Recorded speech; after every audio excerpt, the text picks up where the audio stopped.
first ladder for Diablo 2 Resurrected is dropping in just a couple days. With the new ladder starting, we get to now play around with the new Runewords. First, I'm going to go over some changes to existing Runewords. Insight, which has so often been given to your Act 2 Merc, can now be socketed into missile weapons, meaning bows and crossbows. So it can now be used with your Act 1 Merc if you want to get Meditation Aura to help your mana regen. The next couple have previously only been polearm only, but now can be used in Amazon Spears and regular Spears. Obedience is pretty good for an Act 2 Merc, gives Crushing Blow, adds fire damage with enchant. Whether you would want to use this to hold for your own character, I'm not sure. It has some interesting properties. I don't know if it's good enough, but maybe getting through Nightmare.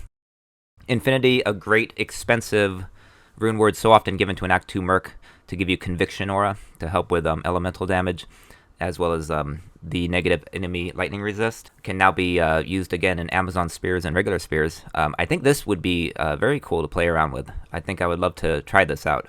Pride, same story, can now be used on a Javazon. Pretty expensive rune word with a Cham and a Low. Gives Concentration Aura to up your damage. I think all in all, reading it would be very good for a Javazon. Now we get to the new rune words. Pattern is useless, it's just a leveling item. Unbending Will I played around with in the public test domain. It's pretty useless as well. There's better choices. Wisdom, kind of interesting.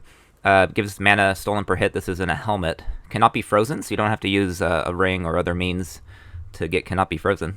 Flickering Flame. Not too expensive. Just Nef Pull Vex.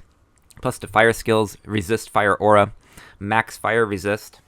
Negative enemy fire resistance. I think this could be used quite a bit with various fire builds.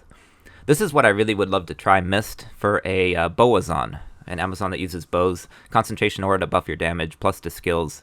100% Pierce, and just all in all, it gives you some resist as well. I think this would be a great item. Pretty expensive. I'm going to have to get a Cham and a Goal, but I want to play around with it. Plague could also be interesting, especially on a Claw. It helps poison damage, it helps poison resist. It's just if you want to try out a poison build, we now have a great option with Plague. Here's Obsession. This one is only the second rune word to require Zod, meaning obviously it's very difficult to make. The other one being Breath of the Dying, which is a great item. Now we have an option to put it in a staff. And this has, as you can see, Weaken, plus to skills. Nice faster cast rate. Increase max life, generate mana, and nice resistances.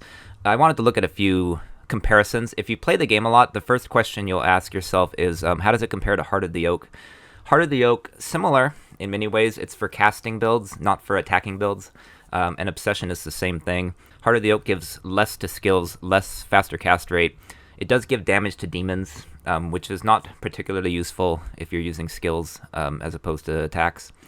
Mana stolen per hit, as opposed to regenerate mana. Obsession's better for that. However, Heart of the Oak can not only be used in a staff, but can be used in a mace, meaning you can also have a shield. So as you look at this, the question is, do I want to use Obsession rather than Heart of the Oak with a shield? I don't know. The other obvious comparison is a Mangsong's unique staff, which has +5 to skills, which is higher, less faster casting rate, but does give all the less enemy elemental resists. The regenerate mana is much better on Obsession. Mangsong's significantly cheaper. Is Obsession better? Probably very difficult to make.